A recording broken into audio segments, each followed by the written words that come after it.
with the whole like sex work and like females working in OnlyFans and things like that. Yeah. Do you think the women are more to blame, or the men who pay for the like subscriptions for OnlyFans and things like that? Both parties. The men are simps for doing that.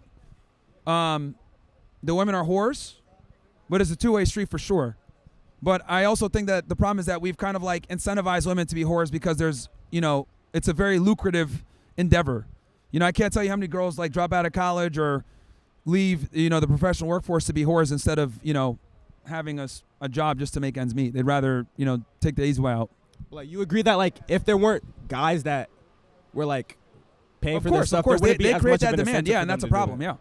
Okay. Yeah, it's absolutely on two parts. And this is why I think like why we need to start taking away some women's rights. And the reason why we need to take so let me kind of break this down. And I got to say this loud so everybody understands because I know what I just said is shocking. The reason why we need to start taking away women's rights is because when you give women rights, they do stupid shit, right?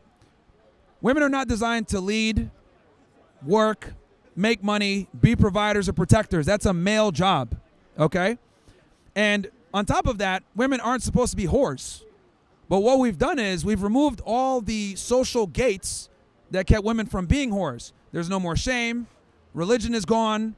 Father figures are gone. So all the institutions that were put there to keep women in check are effectively gone. So if we want to get back to a proper society where the nuclear family is the, cornerstone, we need to start by reeling in some of these female rights. We could start with the right to vote, then slowly but surely tell them they need to get back in the kitchen. And we do it in waves. So the hot girls go back to the kitchen first. The mids next, then the black girls, then the fat girls. It's kind of like when you board a plane.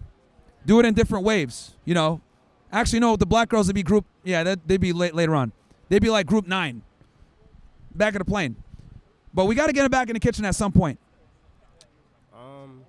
Well, don't you think that there would be more women in the kitchen if it wasn't for men platforming them and allowing them to do these like promiscuous things such as like OnlyFans no, I and mean things like it's definitely a problem. That's why I said we got to do this, slowly but surely. So like, do you think it's more of a women's right? Because I would argue that in this situation, it's a little bit more on the men for giving them this, because they'd be what's the word I'm thinking of? Yeah, because men give them the rights. Yeah, so it's on us. Yeah. So we slowly need to transition. And I think honestly, if we tell women the truth, if more guys were honest with women instead of wanting to get laid and told them, hey, you're a bimbo, you need to get back in the kitchen, they would actually, and they went back in the kitchen and they realized, damn, working isn't really that fun. I enjoy making sandwiches and having a family and having a guy that protects me and shit like that. Like, if we got them back in the kitchen, they would realize being in the kitchen is fun. I hear feminists all the time, once they get a job, damn, like, this sucks. Like, I didn't sign up for this. They thought they were going to be able to have this Sex in the City lifestyle, but really what it comes down to is being a whore in the city lifestyle. So do you think, like, let's say hypothetically I married a woman that made more than me, do you think that would make me less of a man? Yeah, you're cooked. If you get with a girl that makes more money than you, it's a matter of time until she starts fucking niggers. It's a matter of time. All right, thank you. No worries. Make more money, guys, to make sure your girl doesn't get fucked by a bunch of Nigerians. They're like, oh shit. Hey man, it's true, bro. Like, all right, it's like my 5th time up, but I have a good question. $1,000 a day keeps a nigger away.